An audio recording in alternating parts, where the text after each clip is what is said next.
The chairman of the Nigerian Union of Journalists (FCT) chapter, Grace Ike, marked her 40th birthday in a grand celebration attended by colleagues, dignitaries, and well-wishers.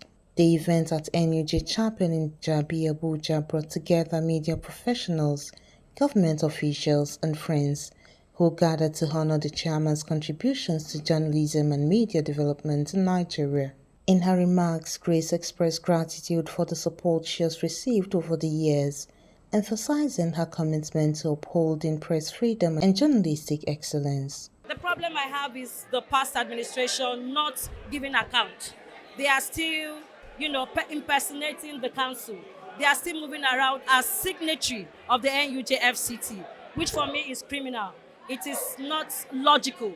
No right-thinking man will still have his signature appended as the chairman of a council. You are not a chairman or a secretary too. They are at large. You call any of them, they don't want to sign out. So for me, it's impersonation. It is criminal. And this is where we actually have to take it up as journalists.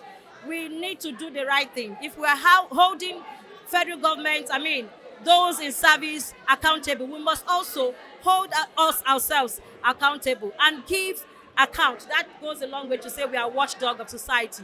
They are still signatory to the NUJ account. That is problematic for me. I'm seeing NUJ FCT in the next 3 years, you say, is going to be the envy of many other councils. And we will be at the top. Remember, NUJ FCT is in the Federal Capital Territory, the city of Nigeria. And we should set the pace. And when we are setting the pace, welfareism, ethical journalism, we talk about accountability, transparency, and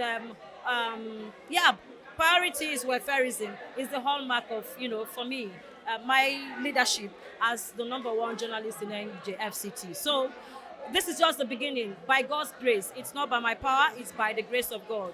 The little we have, we'll give back. The celebration, which included a keynote address, goodwill messages, and entertainment, was memorable for all who attended. As the NUJ chairman enters this new chapter, colleagues and supporters have expressed confidence in her continued impact on the media industry and beyond.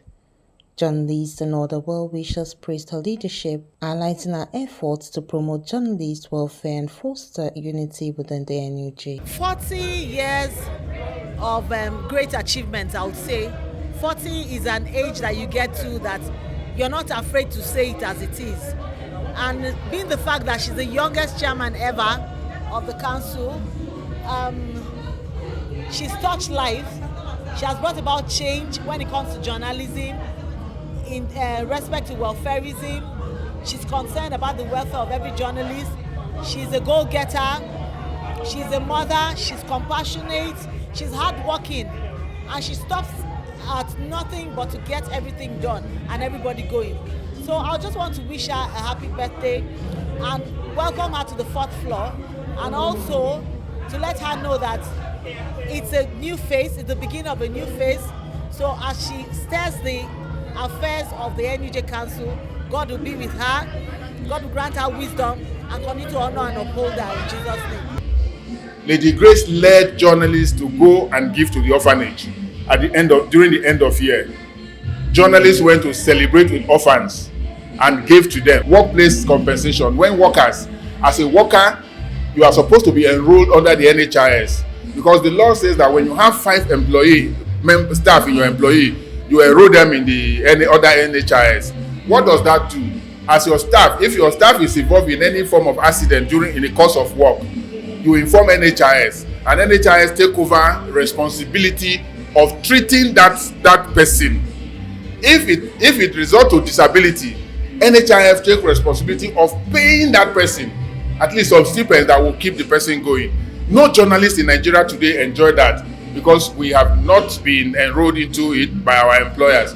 And I discussed that with Lady Grace and her ESCO, and she took it upon herself, and I know that they have visited the NHIS, they have had discussions with them. They commended her dedication to ethical journalism and press advocacy.